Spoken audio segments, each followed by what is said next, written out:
completa, realizada con recursos de estampilla 1 y 2, más o menos unos 11.169 millones de pesos invertidos en esta gran obra.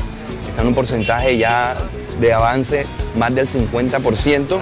Tuvimos que hacerle una gran ampliación en el número de consultorios, el número de unidades de trabajo para que la gente pueda gozar de un confort y de una calidad muy buena en la prestación de servicios, y con un ingrediente importante que es una gran unidad obstétrica para que los niños nazcan en el municipio de Malambo.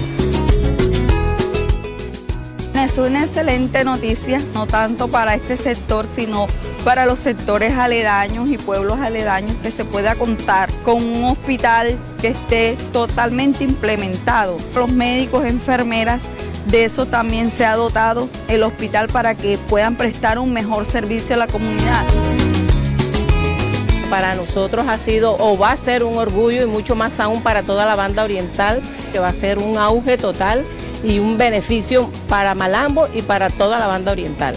Con todo, maternidad, consulta externa, urgencia, todo lo que se refiere a la salud.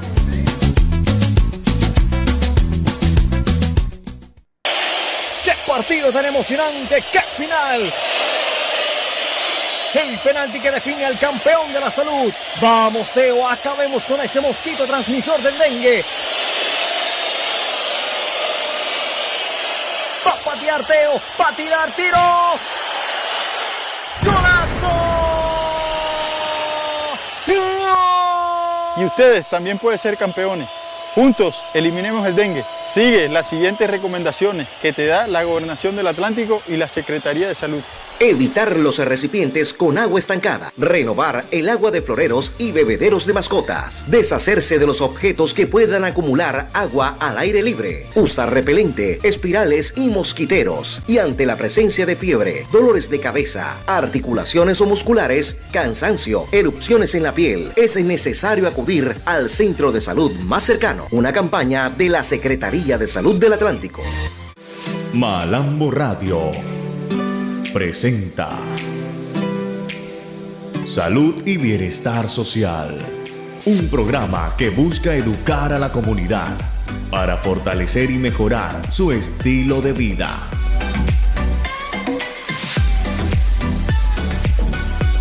Universidad Metropolitana, vigilado Mineducación.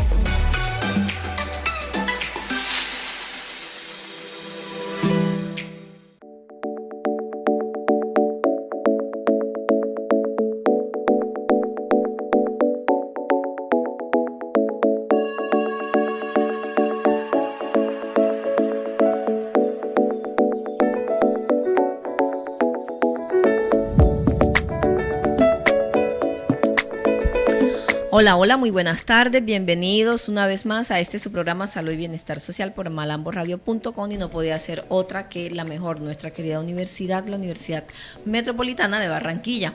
Buenas tardes a toda nuestra audiencia y a todas aquellas personas que nos están acompañando en el día de hoy desde todas nuestras redes sociales. Estamos aquí una vez más con una estudiante de enfermería de sexto semestre. Ella se llama Lady Zúñiga, pero vamos a darle la oportunidad a Lady de que ella se presente con toda nuestra audiencia. Hola Lady, buenas tardes. Hola docente Ana Manuel, buenas tardes. ¿Cómo está nuestro querido público? Me imagino que bien. Bueno, sí, contento de tenerte hoy acá. Bueno, en el día de hoy vamos a manejar un tema bastante curioso e importante, como todos los que hemos manejado desde hace unas semanas cuando estamos trabajando con el grupo de docentes y estudiantes de sexto semestre, donde hemos venido desarrollando temáticas como lo son las enfermedades huérfanas. Estas son temáticas que ustedes abordan en nuestra alma mater y hacen parte de su curso de formación, es decir, hacen parte de las competencias que deben cumplir y que deben desarrollar para poder avanzar al siguiente semestre. Hoy vamos a hablar de fibrosis quística, una enfermedad que tampoco es muy frecuente y por esto es llamada una enfermedad huérfana o una enfermedad rara. Hablemos entonces un poquito, Lady. Bueno, ante todo vamos a ofrecerle quizás una disculpa a nuestro público porque hoy Damar no se encuentra con nosotros, tuvo una calamidad, entonces nos estará acompañando la próxima semana, pero allá donde está, en Arauca, te mandamos un fuerte abrazo, Damar, y para tu hermanita que vas a tenerla pronto acá contigo, también le mandamos un abrazo y muchas bendiciones de lo alto para ustedes, que van a tener un viaje de regreso bendecido, prosperado y en victoria para la gloria de Dios. Y a toda nuestra universidad, pues aquí tenemos a Lady Zúñiga, que hoy es nuestra invitada en este importantísimo tema, pero que además de ser importante, es una enfermedad huérfana o rara y por tal motivo es poco frecuente. Ahora sí, Lady, entremos un poco en materia. Para poder abordar esta temática es necesario comprender algunos términos o palabras claves que nos ayudan a comprenderla de mejor manera. Hablemos de cuáles son esos términos que tenemos acá. Pues tú nos comentabas que debíamos hablar de proteína, mutación y autosómica recesiva. Hablemos un poquito en qué consiste cada uno de estos aspectos entonces. Bueno, pero como para abordar un poquito el tema, ya como habíamos dicho, es una enfermedad rara, huérfana, entonces no es muy común. Entonces, según investigaciones han mostrado que una de cada 5.000 personas, específicamente aquí en Colombia, padecen esta enfermedad. Y también, según investigaciones arrojan que de cada 7.000 parejas, una pareja tiene riesgo de que su hijo padezca de esta enfermedad. Por eso es huérfano rara, porque no es muy común, pero correcto, sí es de alta complejidad cuando se presenta.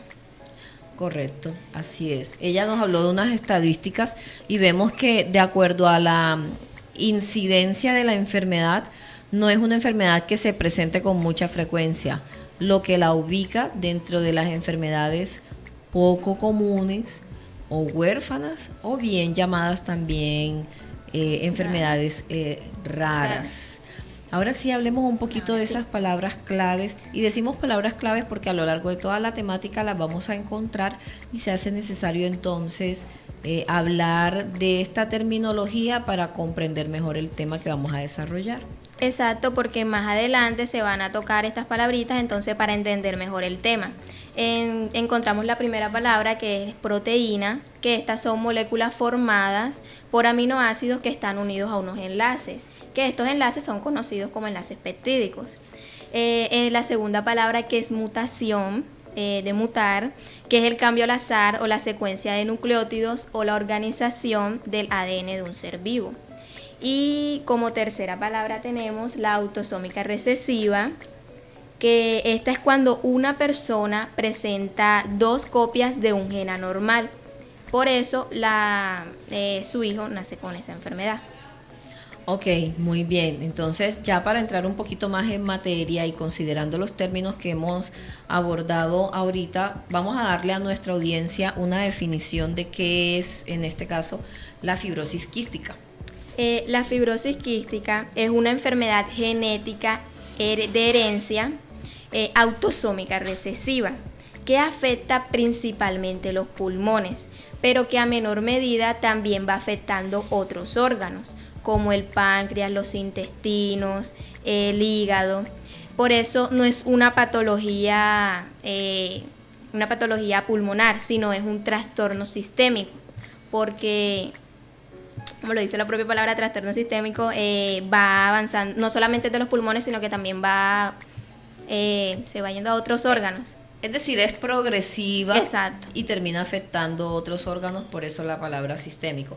Pero sus inicios se identifica a nivel pulmonar. Muy bien. ¿Y cuáles serían de pronto algunas de las características que tiene esta enfermedad en relación a la estructura de los pulmones?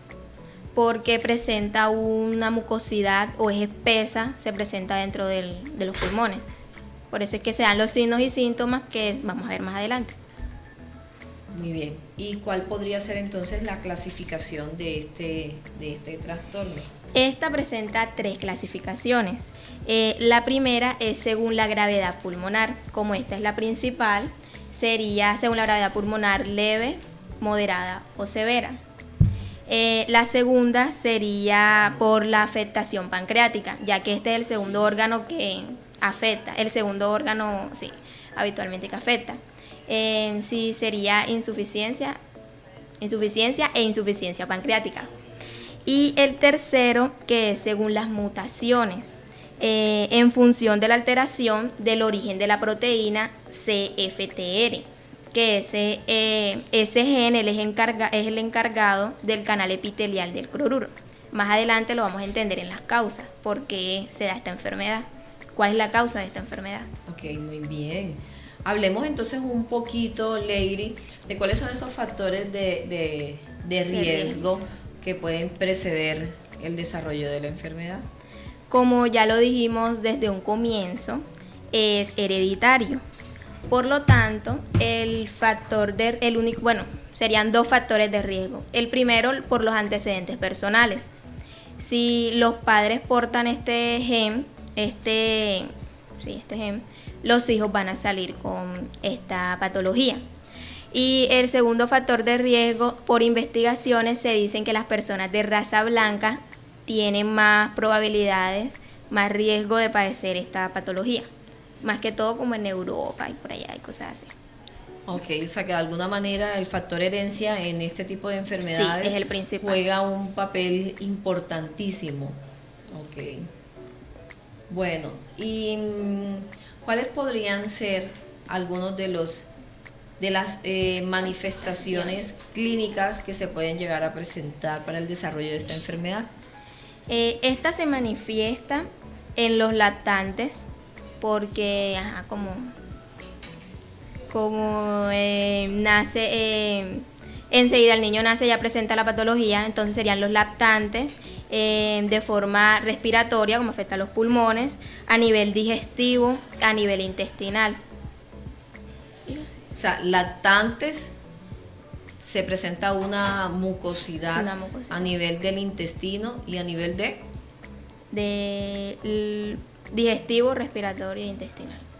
Digestivo, respiratorio e intestinal. Que cada uno tiene unos síntomas diferentes. Ok. ¿Y la tos persistente? Se presenta en los síntomas respiratorios. Hablemos entonces de cuáles son los signos y los síntomas que se pueden llegar a presentar para aclararle un poco mejor a nuestra audiencia toda esta parte. Se manifiesta a nivel de los lactantes. Los síntomas de esto vendría siendo que el primer síntoma de este es piel con sabor salado, se llega a decir así. ¿Por qué? Porque como afecta el gen CFRT, que como le habíamos dicho, es el canal epitelial del cloruro, se hace ¿cómo sería la palabra? Como es un descomposición de ese gen, es anormal. Uh-huh. Entonces, uno de los síntomas es que el bebé, el sudor lo bota salado. En las pruebas diagnósticas vamos a ver cuál es ese examen que se le hace a los bebés y por eso se diagnostica que el bebé tiene fibrosis quística, por un examen de eso. Esta enfermedad, todavía no hemos llegado hasta allá, pero esta enfermedad se puede diagnosticar desde muy temprana edad. Ok, ahorita igual vamos a avanzar hasta allá. ¿Qué otros síntomas podemos encontrar en la fibrosis quística? En los lactantes, la falta de aumento de peso, el retraso en el crecimiento del niño y también llega a ocasionar prolapso rectal, que es en donde el recto sale hacia afuera. Ok, entonces vemos que es un conjunto de síntomas que no solamente van a afectar la cavidad pulmonar, sino que también recordemos que esta enfermedad va a afectar otros órganos o sistemas. Habíamos dicho que no solamente el sistema respiratorio, sino que también iba a afectar el tracto digestivo. Además del tracto digestivo, vemos aquí una prueba de que al momento de la sintomatología puede presentarse también alteraciones a nivel de la mucosa intestinal. Además de los síntomas que tú nos habías mencionado anteriormente, que encontramos infecciones pulmonares recurrentes, intolerancia al ejercicio, la falta de aliento o cansancio, sibilancias. Sí, esos son síntomas respiratorios. Correcto, que son los síntomas respiratorios. La congestión nasal. ¿Cuáles podrían ser otros síntomas a nivel digestivo que podemos encontrar en este tipo de enfermedades? A nivel digestivo encontramos que la mucosidad en esta también se vuelve espesa y va a obstruir las vías que transportan estas enzimas digestivas. Otro síntoma de digestivo, también que las heces salen malolientas. Problemas para aumentar de peso, estreñimiento y obstrucción intestinal. Particularmente en los recién nacidos, como ya lo hemos dicho, esto aborda principalmente a los recién nacidos porque con ellos nacen con... Es como el inicio de la enfermedad, ahí es cuando más se da. Hablábamos también del estreñimiento grave, pero este estreñimiento grave me decías que es solo en los recién nacidos, y es que en las personas adultas que desarrollan la enfermedad no pueden llegar a padecer este tipo de situaciones, un estreñimiento grave que podría de alguna manera complicar la función digestiva. Exacto. Los síntomas relacionados con la función intestinal, ¿cuáles podrían incluirse en este tipo de patologías? Con la función intestinal. Cuando nosotras estábamos conversando, entonces ustedes nos comentaban que el dolor abdominal es una de las causas del estreñimiento grave en este tipo de padecimientos, y también encontramos aumento de gases o de flatus, que es otra de las características, y por esto el abdomen se puede tornar un poco distendido o agrandado para que nuestra audiencia nos pueda comprender de mejor manera. También se presentan náuseas e inapetencia, es decir, la sensación o el malestar, como las ganas de vomitar, pero que no llegas a vomitar. La inapetencia, que es la pérdida del apetito. El cambio en el color de las heces, que las heces pueden ser de un color pálidas o de un color arcilla, es decir, van cambiando de su color natural. El olor, que tiende a ser bastante fétido o bastante fuerte, considerando que las heces tienen un olor característico. Cuando las heces cambian de olor y de color, podríamos pensar que estamos frente a algunos tipos de infección, pero en este caso no estamos hablando de una infección propiamente dicha, sino de la fibrosis quística, que dentro de sus cambios a nivel intestinal, pues trae cambios en el color y en el olor de las heces. También veíamos allí que uno de los cambios que tienen las heces es que estas contienen moco, y este moco se hace visible porque flota en ellas. Y otro aspecto importante es la pérdida de peso, es decir, cuando nosotros observemos al niño que está reuniendo estos síntomas, pues hay que consultar de manera urgente para que pueda ser diagnosticado, pero que se pueda establecer un diagnóstico diferencial. A lo largo de las enfermedades huérfanas nos hemos dado cuenta que de alguna manera estas comparten pequeños síntomas, por lo cual es necesario realizar un diagnóstico diferencial que nos permita identificar cuál es la enfermedad que se está desarrollando para poder establecer el plan de manejo o de tratamiento necesario, ¿verdad? Entonces es importante tener en cuenta este tipo de manifestaciones clínicas o signos y síntomas. Bien, hablemos un poco. Bueno, cuéntanos algo más. Y como hablamos de las manifestaciones en los lactantes, también se dan manifestaciones ya posteriormente, más adelante de la vida, o sea, cuando ya las personas están ya en su etapa de adultez. Por ejemplo, en los hombres ya presenta la esterilidad debido a la ausencia de los canales de sales. Como el gen está defectuoso, el hombre se vuelve estéril. También se da inflamación repetitiva del páncreas, que es la pancreatitis. También da diabetes, síntomas respiratorios. Perdóname, es decir que la fibrosis quística de alguna manera es un factor de riesgo para que en el desarrollo de la vida se pueda llegar a presentar también la diabetes. Sí. También llega hasta a malformar los dedos cuando ya la enfermedad está muy avanzada. Y como ya lo habíamos dicho anteriormente, afecta el hígado. ¿Qué produce en el hígado? Cirrosis. Ok, va dañando las células hepáticas entonces. Ok, bueno, hablemos un poquito, Lady, del diagnóstico.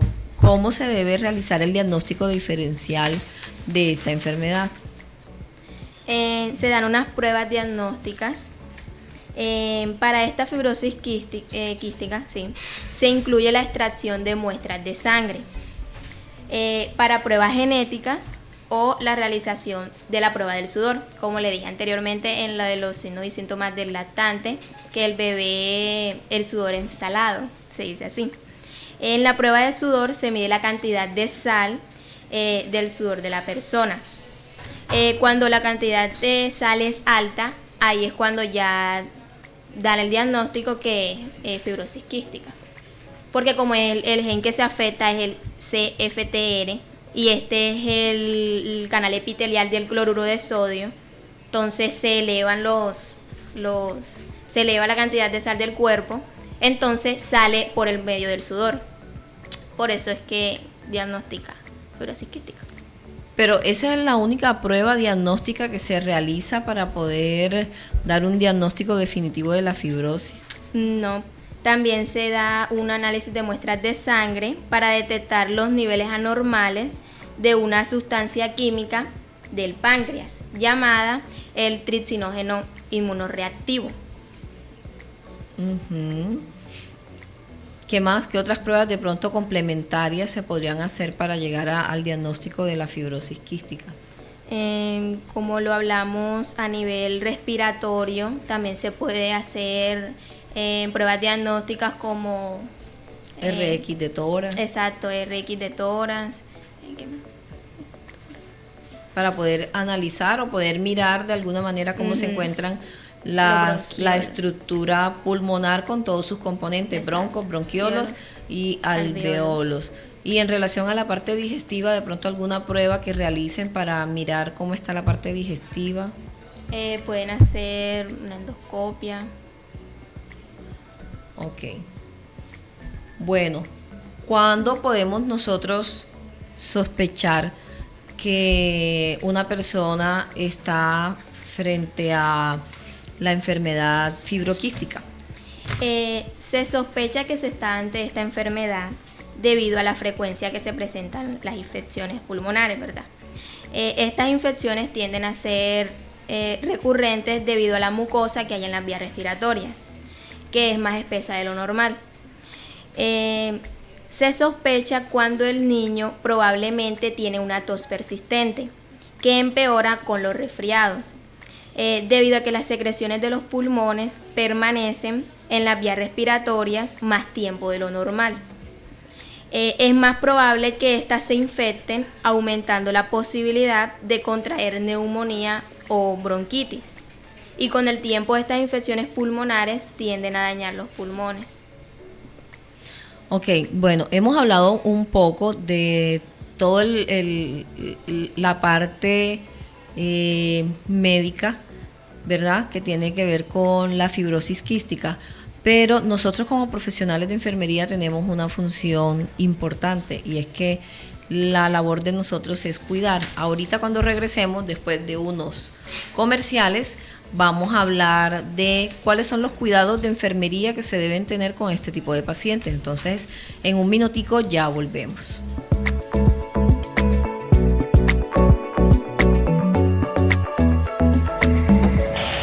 ¡Qué partido tan emocionante! ¡Qué final!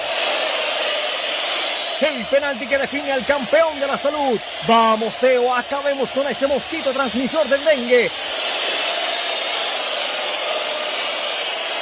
Va a patear Teo, va a tirar, tiro. ¡Golazo! ustedes también pueden ser campeones. Juntos eliminemos el dengue. Sigue las siguientes recomendaciones que te da la Gobernación del Atlántico y la Secretaría de Salud. Evitar los recipientes con agua estancada. Renovar el agua de floreros y bebederos de mascotas. Deshacerse de los objetos que puedan acumular agua al aire libre. Usar repelente, espirales y mosquiteros. Y ante la presencia de fiebre, dolores de cabeza, articulaciones o musculares, cansancio, erupciones en la piel, es necesario acudir al centro de salud más cercano. Una campaña de la Secretaría de Salud del Atlántico. Malambo Radio presenta Salud y Bienestar Social, un programa que busca educar a la comunidad para fortalecer y mejorar su estilo de vida.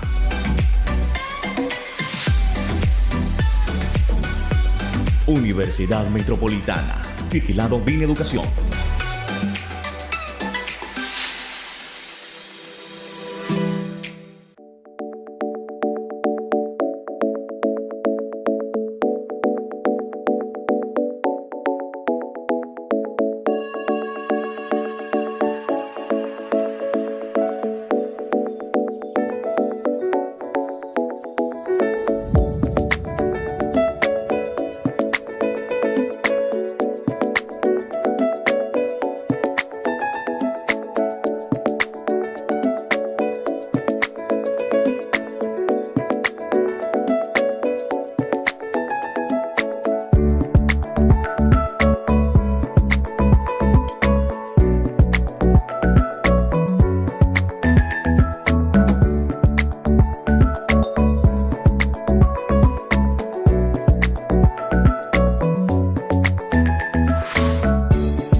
Bueno, hola, volvemos una vez más con nuestro programa. Estamos de regreso con Lady Zúñiga y le vamos a dar la bienvenida a la profesora Belinda Ortiz, que también nos acompaña esta tarde para el desarrollo de este importantísimo tema. Bueno, habíamos hablado con Lady Zúñiga, habíamos abordado todo lo que tiene que ver con las palabras claves, la definición, clasificación, factores de riesgo, manifestaciones clínicas, signos, síntomas, causas.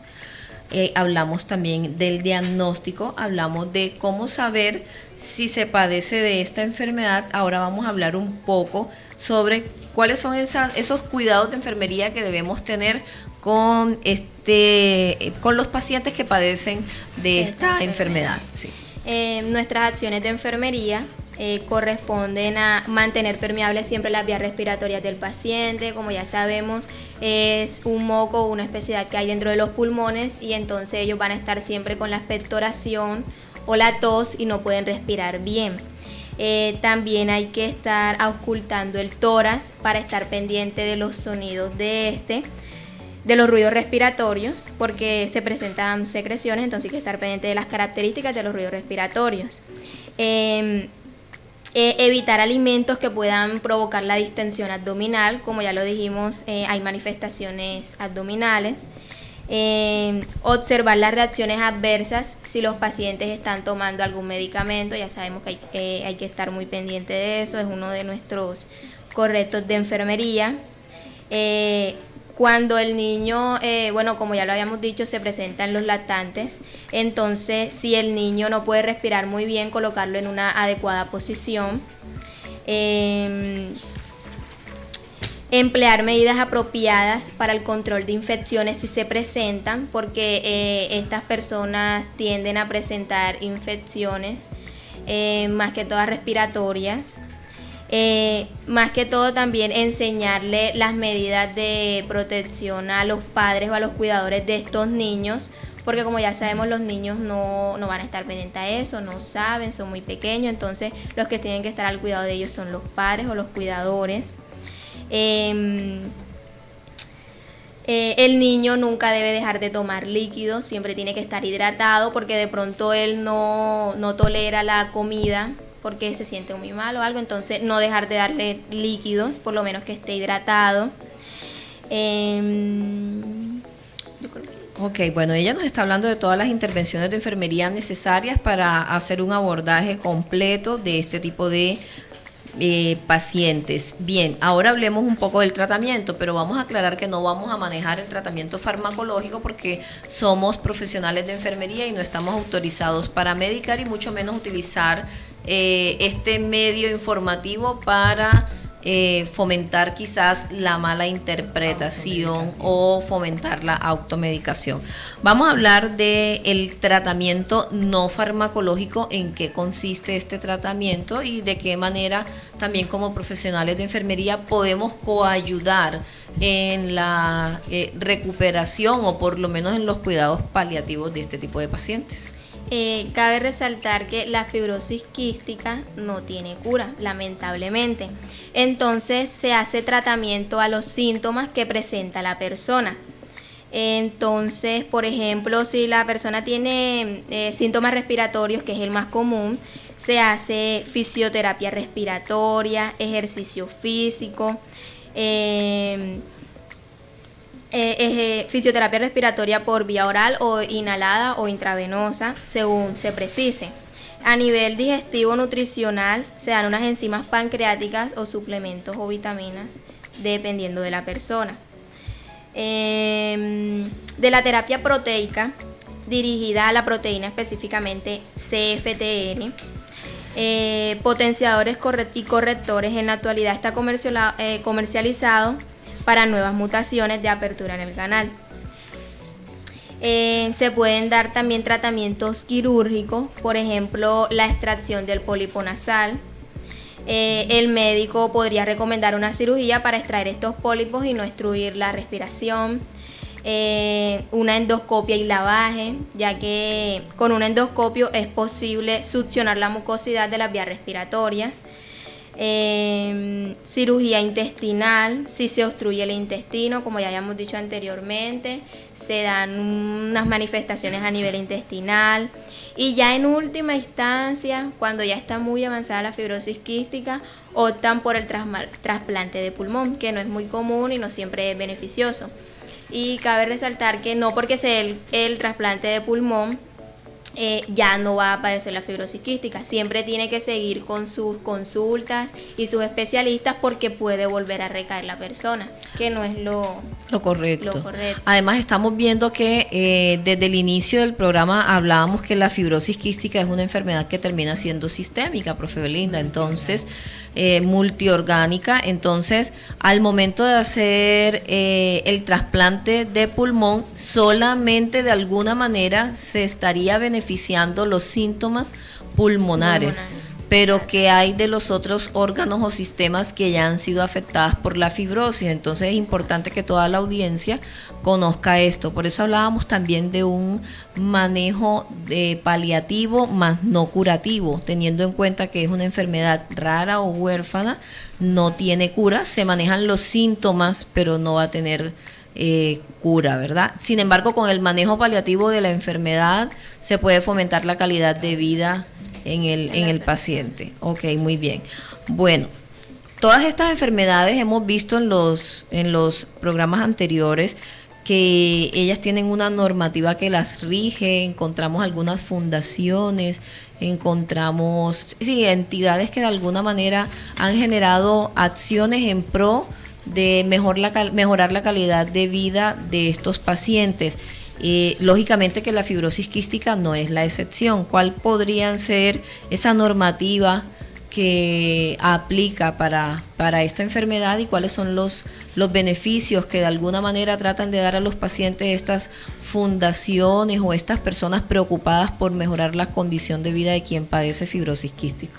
Bueno, la normativa que rige esta enfermedad es la Ley 3280 del 2018 y que tiene unas pautas de la fibrosis quística dentro de ella. Y hay una fundación que apoya la fibrosis quística en Colombia, se llama Fundación Colombiana para la Fibrosis Quística. Esta es una fundación que busca mejorar la calidad y esperanza de vida de las personas con fibrosis quística por medio de los enfermeros y médicos especializados en esta área, que finalmente pretenden darle un acceso a cada niño que nace con esta fibrosis quística y al mismo tiempo le dan un tratamiento eficaz hasta que se nivelen los signos y síntomas de esta persona. Ok, muy bien. O sea, como hablaba usted de los cuidados paliativos, más que todo. Los cuidados paliativos, o sea, sí, porque considerando que es una enfermedad huérfana, no tiene cura y además que tiene un componente hereditario bastante significativo. Ok, bueno, muy bien, hemos abordado la temática de fibrosis quística. No sé si la profe Belinda quiere aportarnos algo en esta tarde. Bueno, sí. No he escuchado a nuestra estudiante, que la felicito. Gracias. Veo que ha dominado el tema. Lo ha hecho muy bien, Lo ha excelente. hecho muy bien, sí, la felicito. Ese es uno de los orgullos nuestros de la Universidad Metropolitana. Y apenas está en sexto semestre. Si la seguimos estimulando, ya ustedes sabrán qué tipo de profesional vamos a tener en el mercado. Así es. Sí, es una enfermedad como todas las que hemos visto de las enfermedades huérfanas. Esta es de tipo autosómico recesivo. Quiere decir esto que los dos padres tienen que aportar el gen anormal para que esa personita lo pueda sufrir o lo sufra, lo padezca.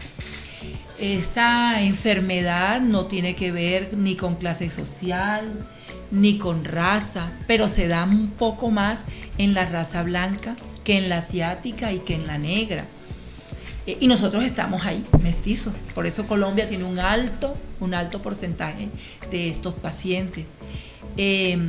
La forma de diagnosticarla fue algo que una vez hubo un desastre en el mundo y haciendo exámenes y estudios e investigaciones, porque esos pacientes tan rápidamente los electrolitos, en específico el sodio, se bajaba. La doctora descubrió que tenían pérdida de cloro y ese cloro era estos pacientes específicamente de la fibrosis quística, que aún, imagínate, 1938, aún no se sabía de ella, apenas se estaba hablando de ella, comenzando. Y eso sirvió para que fuera uno de los diagnósticos en que acelerara, porque ella, como decía nuestra estudiante, si se me olvida, Lady, entre más rápido se detecte, entre más rápido se haga el diagnóstico, mejor y más expectativa de vida va a tener ese paciente. Entonces, fíjate que ese es nada más recoger el sudor del paciente en una toallita de filtro específica para eso, o en unos tubitos de plásticos. Se recoge el sudor y allí se va a ver ese cloruro, qué tanto está, ese sodio, qué tanto está allí, que eso nos dice si se está perdiendo, no se está perdiendo, porque realmente la enfermedad, como decía Lady, es eso, y está revestido todo nuestro organismo desde las células epiteliales, y allí es donde está dañada el gen CFRT, que es la proteína que trae como consecuencia alterar ese transporte tanto del cloro como del sodio. ¿Dónde hay ese tejido epitelial? Estoy haciendo un pequeño resumen porque ya la joven lo habló todo. Ese tejido epitelial lo está en los pulmones, en toda la vía digestiva, en los vasos sanguíneos también está. Pero ya si vamos a abordar la fibrosis quística, en un 85% toma los pulmones. Se ve más en los pulmones.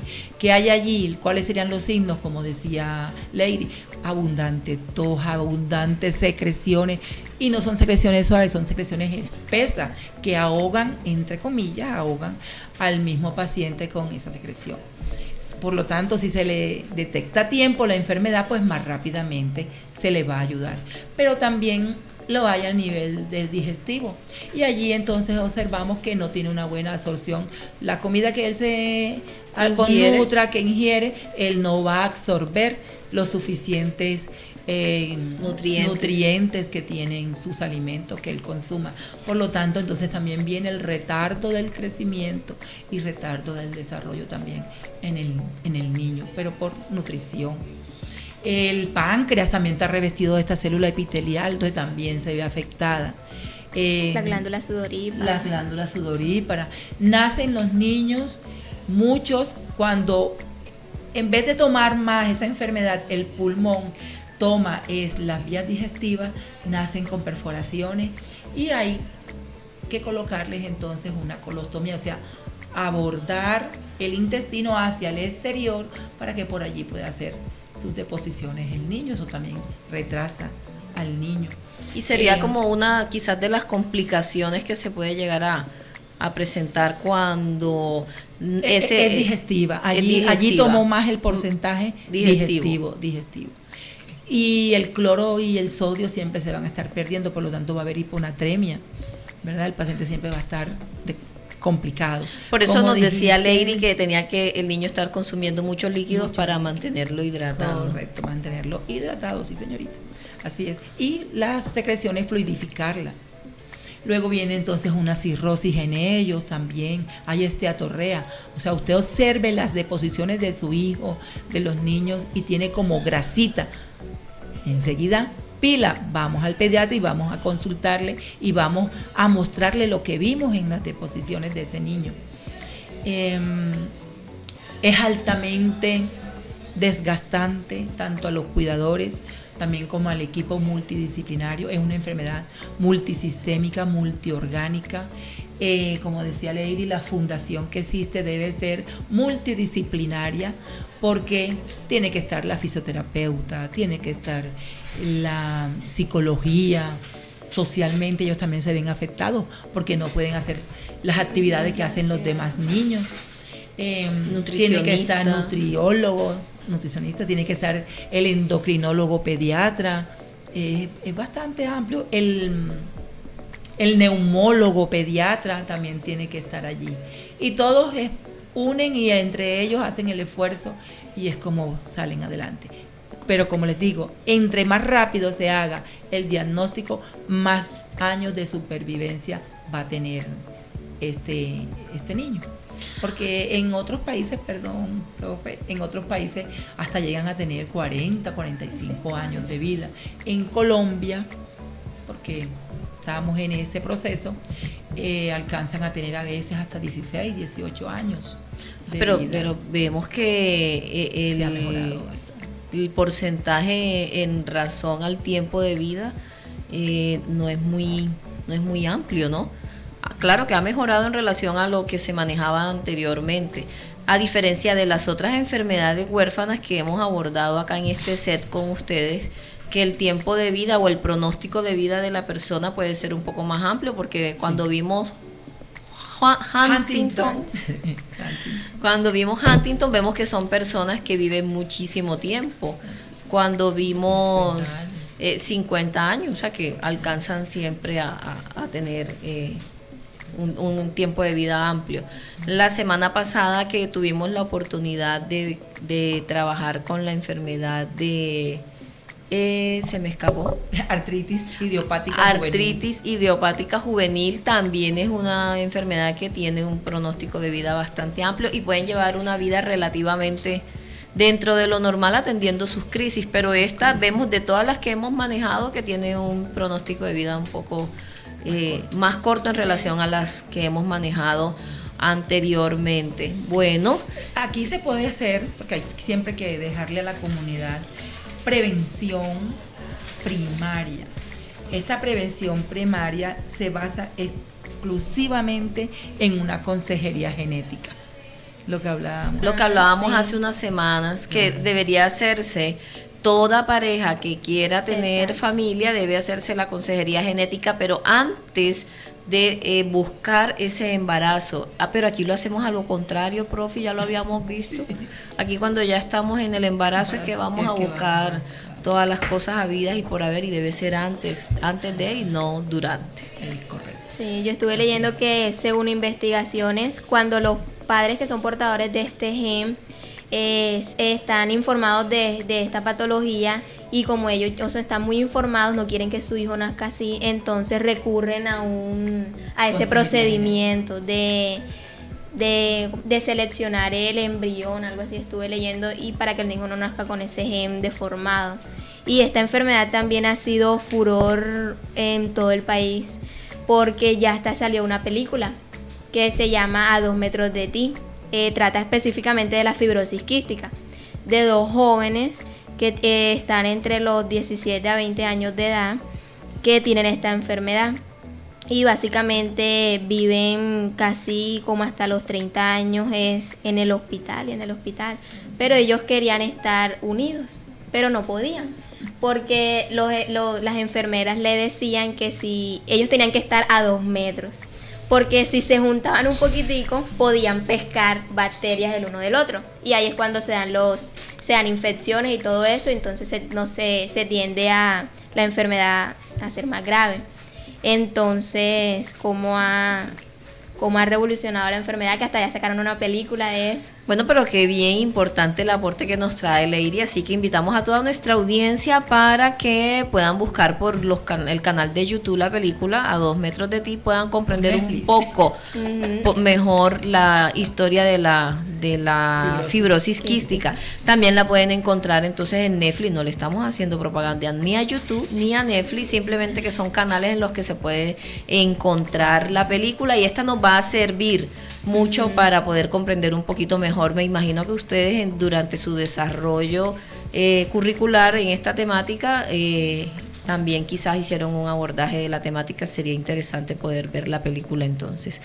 Bueno, yo creo que esto ha sido todo por hoy. Muchísimas gracias a nuestra queridísima profesora Belinda, que le vamos a tener la oportunidad de invitarla nuevamente a nuestro set con otro tema también y de interés para toda nuestra audiencia. Muchísimas gracias, profe Beli, por su agradable y maravillosa compañía. Gracias a ti y a ustedes que me esperaron, pero hubo trancones. Así es. Bueno, Leiry, muchísimas gracias también por estar aquí con nosotros. Te felicito en gran manera porque lo hiciste excelente, tienes dominio de la temática, y bueno, para ser la primera vez que estás aquí en este set, donde no solamente te van a ver a nivel nacional, sino también internacional, lo hiciste muy bien. Muchísimas gracias y felicitaciones. Gracias a todos ustedes.